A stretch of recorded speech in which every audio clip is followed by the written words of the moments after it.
1557년 명황실의 허락을 받고 마카오를 체류지로 활용하면서 무역선을 대고 거주도 할 수 있게 된 겁니다. 그렇게 열어줬구나.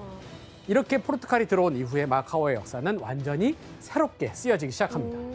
마카오는 후미지고 조용한 지방에 불과했지만 많은 포르투갈인이 겨울을 보낼 수 있도록 하기 위해 집을 짓기 시작하였다.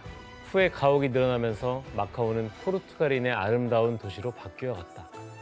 그러니까 약간 좀 포르투갈식으로 건축이 됐던 얘기예요? 맞습니다. 허허벌판이었던 이곳에 많은 포르투갈상이 들어와서 살게 된 거예요. 항구가 열리기 직전인 1555년 처음으로 집계된 마카오 인구수가 약 400명 정도에 불과했거든요. 그런데 1563년에 무려 5,000명으로 8년 만에 10배가 넘게 늘었던 거죠. 그중에 20%가 마카오에 살게 된 포르투갈인이었어요. 와. 그런데 17세기에 접어들면 마카오의 운명을 바꿀 결정적 사건이 벌어지게 됩니다.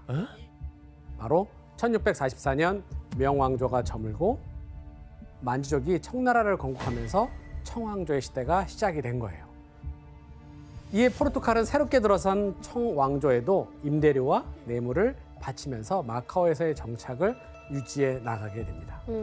그런데 1684년에 이르자 청나라를 최고의 전성기로 이끌었던 황제, 바로 4대 황제였던 강희제가 명나라 시대 이래로 그동안 폐쇄적으로 대응했던 해상무역을 활발해하기 위해서 새로운 정책을 펼치게 되는데 여기서 문제 내도록 하겠습니다.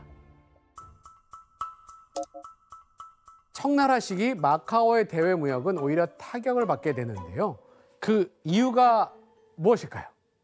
아, 정답. 네, 규현 씨. 원래는 사실 그냥 주먹구구식으로 그냥 뇌물이나 좀 바치면서 그냥 대충 이렇게 이게 좋은 게 좋은 거지 하면서 이렇게 무역을 했었는데 이제는 제대로 대외 무역을 할 거니까 정당하게 세금도 내고 이거에 대해서 관세랑 이런 거 해서 절차를 다 밟아 해서 네. 이게 무역하기가 빡 어려워진 거죠. 오히려. 어려워진 거. 네. 오답입니다. 정답. 혜성 씨. 그 강희제가 조금 더 열려고 했다고 하셨잖아요. 그러니까 마카오뿐만 아니라 다른 데도 여는 거예요. 그러니까 뭐 홍콩이라든지 다른 경쟁 지역이 등장을 해서 마카오가 약간 좀 전성기가 지나는? 정답입니다. 바로 마카오 바로 옆에 광저우항이 있는데 여기가 공식 무역항으로 열리게 된 거예요. 광저우항 또한 중국 남단에 있단 말이에요. 이전까지만 해도 바로 마카오 항구를 통해서 포르투갈이 명청 왕조와 교역을 독점해 왔잖아요. 그런데 바로 옆에 공식적으로 무역항이 열린 거죠. 청 정부에서는 광저우항에 세관을 세우는 등 무역을 위한 체계적인 시설을 마련했죠. 때문에 이곳의 질 좋은 무역품이 이제는 마카오가 아니라 광저우로 몰리게 된 거예요.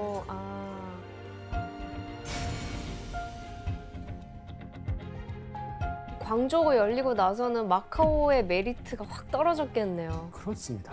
결국 프랑스, 네덜란드, 영국 등 다양한 나라의 무역선은 다 이제 광저우항을 찾게 됩니다. 심지어 1800년대에는 대항해 시대를 주도하고 있던 이 포르투갈의 기세가 꺾이게 돼요. 그러면서 마카오도 역시 활기력이 더 약해지기 시작했죠. 당시 마카오를 방문했던 청나라 관리의 글이 있는데 규현 씨가 한번 잘 읽어주시겠습니까? 마카오에 거주하는 포르투갈인을 보면 상인은 장사를 제대로 하지 못하고 노동자는 선의를 갖고 있지 못합니다. 포르투갈에서는 이미 상선이 왕래하지 않고 마카오는 지리적인 이점으로서 도모할 만한 것이 없습니다. 이제 비판하네.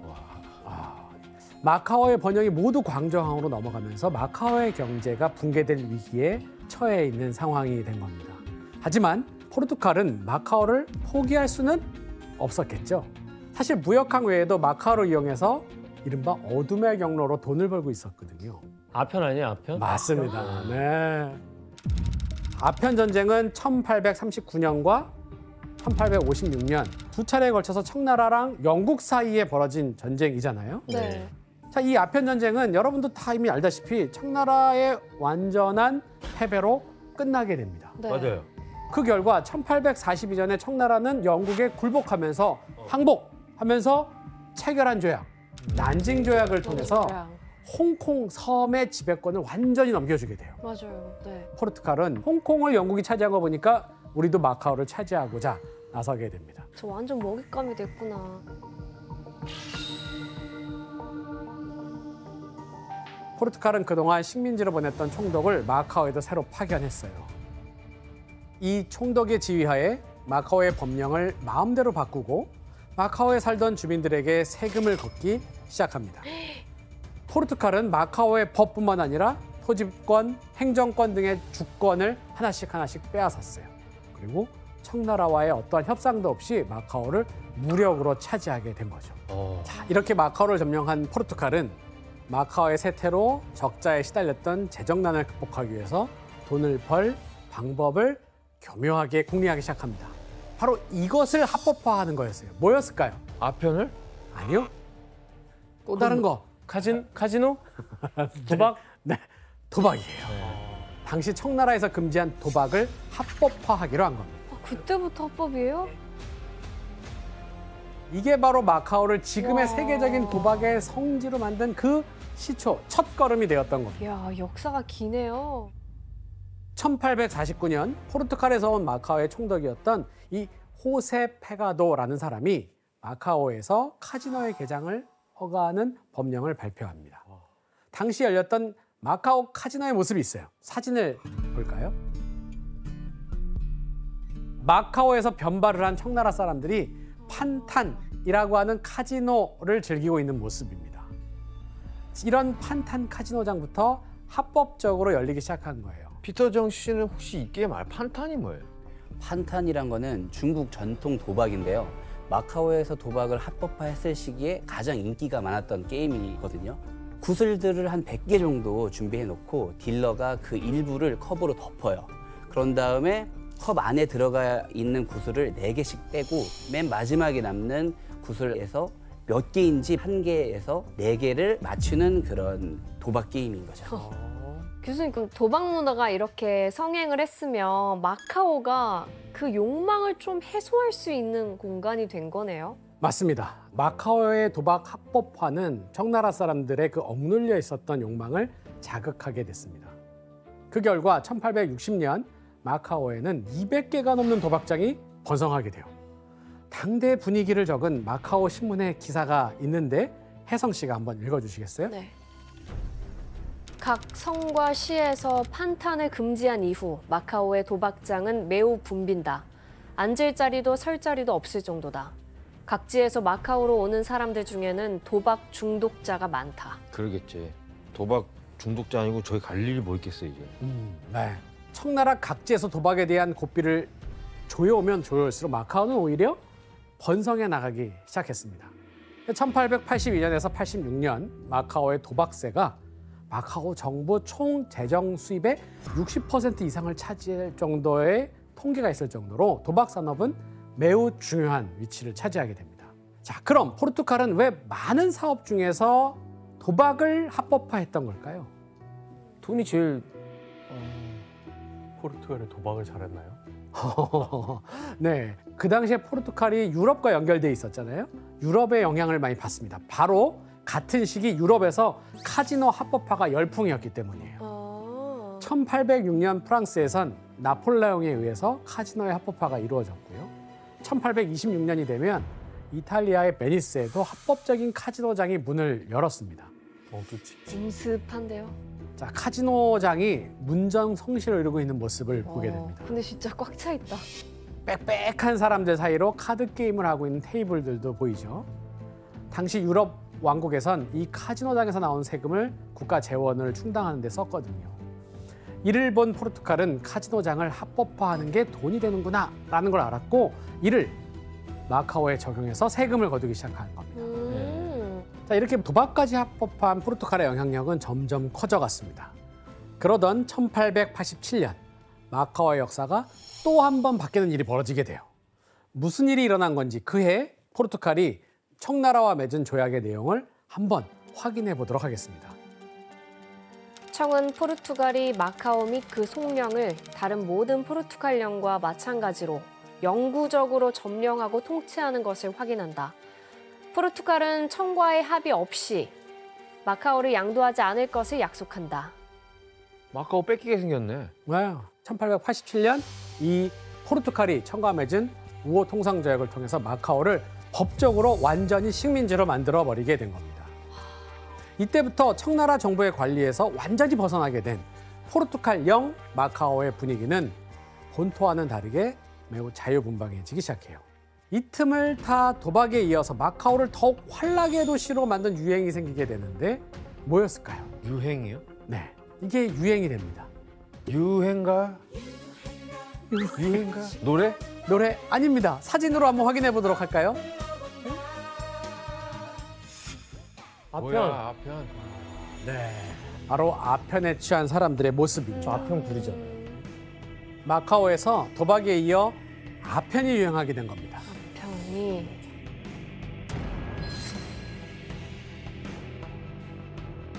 청나라가 아편 전쟁에서 패배한 이후 이전에 내려졌던 아편 금지령이 무효화되니까 서구인들이 드나들던 곳들에서 아편 거래가 급증하기 시작했어요.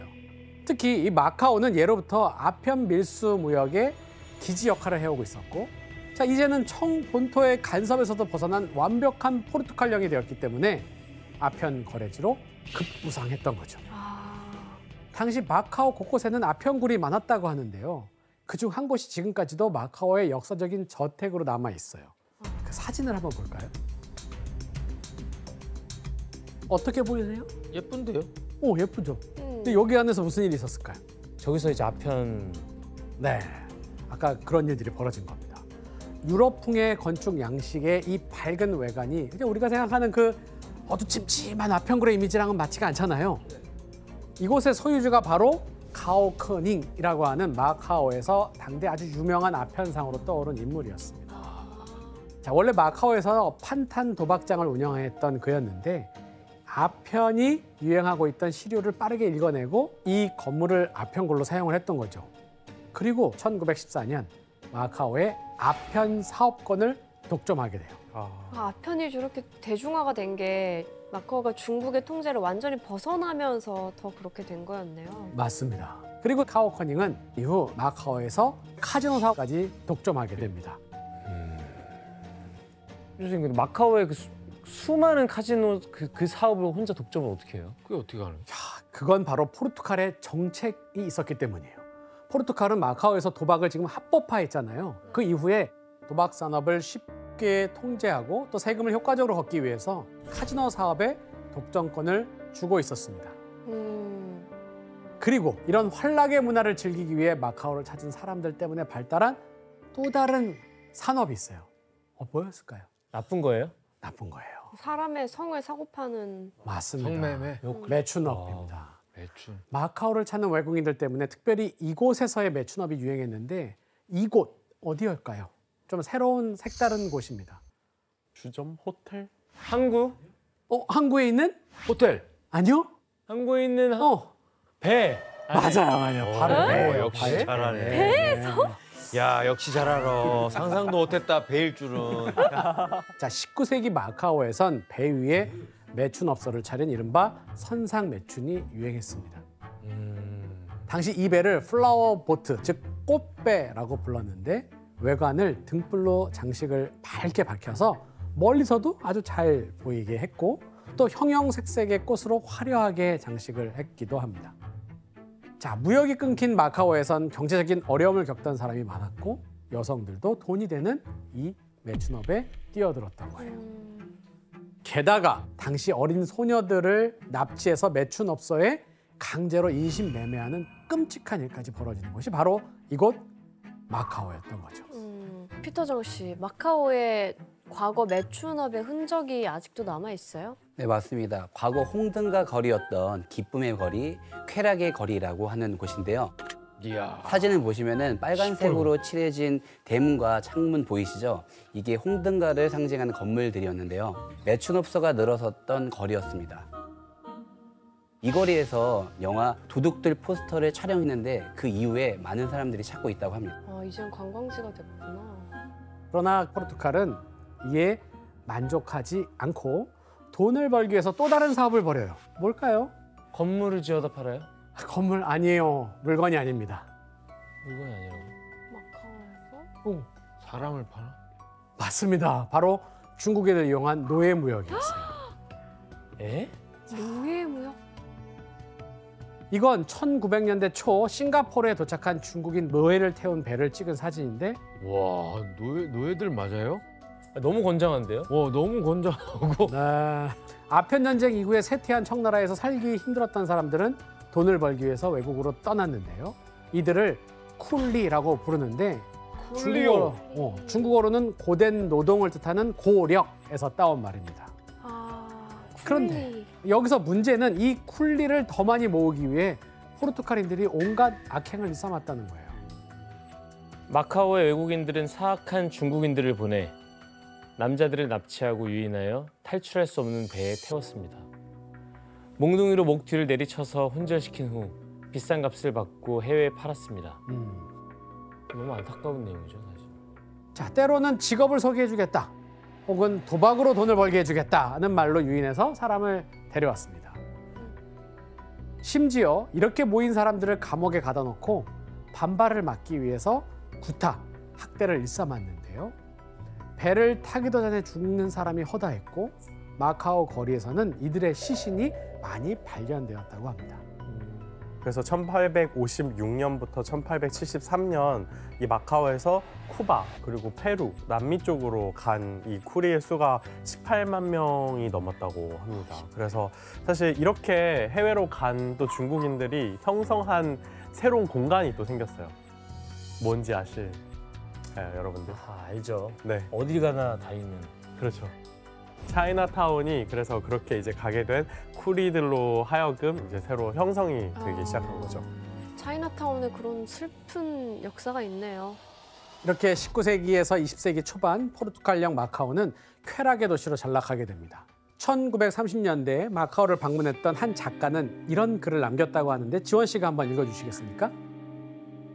술 취한 선장들, 바닷가의 불황자들, 버려진 자들, 마카오만큼이나 세상의 모든 인간 쓰레기들이 구석구석 숨어 있는 곳은 지구상 어디에도 없다. 이곳은 지옥이다. 네, 어떻습니까? 완전히 바뀌었네, 이미지가. 네, 갑자기 어떤 뭔가 발전하고 하다가 어느 순간 어둠의 도시로 확 바뀐 느낌. 그러니까 지금 마카오에서 지금 일어나는 일들이 지금 여러 개 소개해 주셨잖아요. 머릿속엔 다 범죄 행위에 속하는 것들만 있잖아요. 맞아요. 거의 100년 전에는 그랬던 얘기네요. 그렇죠. 그러니까 사실 여러분들이랑 너무 관련 없는 일들이 그 당시에 그곳에 많이 벌어졌던 겁니다. 근데 그걸 다 합법으로 하고 있는 거잖아요. 네, 사실 거기서 합법화되기 시작하니까 번창하기 시작했던 거고 숨어있던 욕망들이 막 터져나오기 시작하는 거죠.